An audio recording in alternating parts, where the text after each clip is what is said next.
Rubik cube என்பது ஒரு முப்பரிமாண புதிர் விளையாட்டு பொம்மை. உலகின் மிக அதிகமாக விற்கப்பட்ட புதிர் விளையாட்டு பொம்மை இதுதான். அனுமதியுடனும் இல்லாமலும் பல கோடி ரூபிக் கனசதுரங்கள் குக்கிராமங்களில் கூட இன்றும் விற்பனையாகிக் கொண்டிருக்கின்றன. இந்த கண்டுபிடிப்பு பல சர்வதேச விருதுகளையும் பெற்றிருக்கிறது. ஹங்கேரிய கட்டிடவியல் அறிஞரும் சிற்பியுமான எர்னோ ரூபிக் என்பவரால் இது மே 19 1974 இல் கண்டுபிடிக்கப்பட்டது. ஹங்கேரியின் தலைநகரான புடாபெஸ்டில் கட்டிடவியல் கல்லூரியில் பேராசிரியரான ரூபிக் முப்பரிமாண வடிவியல் குறித்து மாணவர்களுக்கு விளக்குவதற்காக ஒரு கனசதுரத்தை கண்டுபிடிக்க முயன்றார். ஆனால் அவரே எதிர்பார்க்காத வகையில் இதை கண்டுபிடித்தார். புடாபெஸ்டில் உள்ள அவரது அடுக்குமாடி குடியிருப்பு வீட்டில்தான் இந்த உலக புகழ் பெற்ற சம்பவம் நடந்தது. இதைப் பற்றி தன் அம்மாவிடம் பகிர்ந்தார். பிறகு அந்த வடிவத்தின் 6 பகுதிக்கும் வெள்ளை, சிவப்பு, நீலம், ஆரஞ்சு, பச்சை, மஞ்சள் என 6 வண்ணங்களை பூசினார்.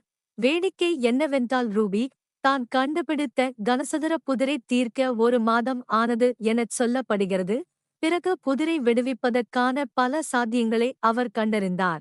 1975 இல் தன் கண்டுபிடிப்புக்கு மேஜிக் கியூப் என்ற பெயரில் ஹங்கேரியில் உரிமம் வாங்கினார். 1979 இல் ஜெர்மனி நியூரம்பெர்க்கில் பொம்மைகள் சந்தையில் ரூபிக்கின் இந்த கண்டுபிடிப்பு அறிமுகப்படுத்தப்பட்டது. அங்கு 7 டவுன் பொம்மைகள் தயாரிப்பு நிறுவன தலைவர் டாம் கிரீமர் இந்த வடிவமைப்பை கவனித்திருக்கிறார். அவர் அதற்கான விற்பனை உரிமையை வாங்கி ரூபிக் கியூப் என்ற பெயரில் உலகம் முழுவதை விற்பனைக்கு கொண்டு சென்றார். லண்டன், நியூயார்க், பாரிஸ் உள்ளிட்ட பல சர்வதேச சந்தைகளில் காட்சிப்படுத்தி ரூபிக் கியூபுக்கு உலக புகழை பெற்றுத் தந்தார் அவர்.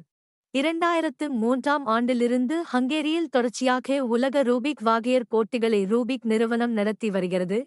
2007ஆம் ஆண்டு பிரான்ஸ் நாட்டைச் சேர்ந்த திபாட் ஜாக்நாட் என்பவர் ரூபி புதிரைச் சரி செய்து புதிய உலகச் சாதனை செய்தார். 10 வினாடிகளுக்கும் குறைவான நேரத்தில் 9.86 நொடிகள் இந்தச் சாதனையை படைத்தார். நாமும் இதை முயற்சி செய்து எத்தனை நொடிகளில் புதிரை சரி செய்வோம் என்று பார்ப்போமா?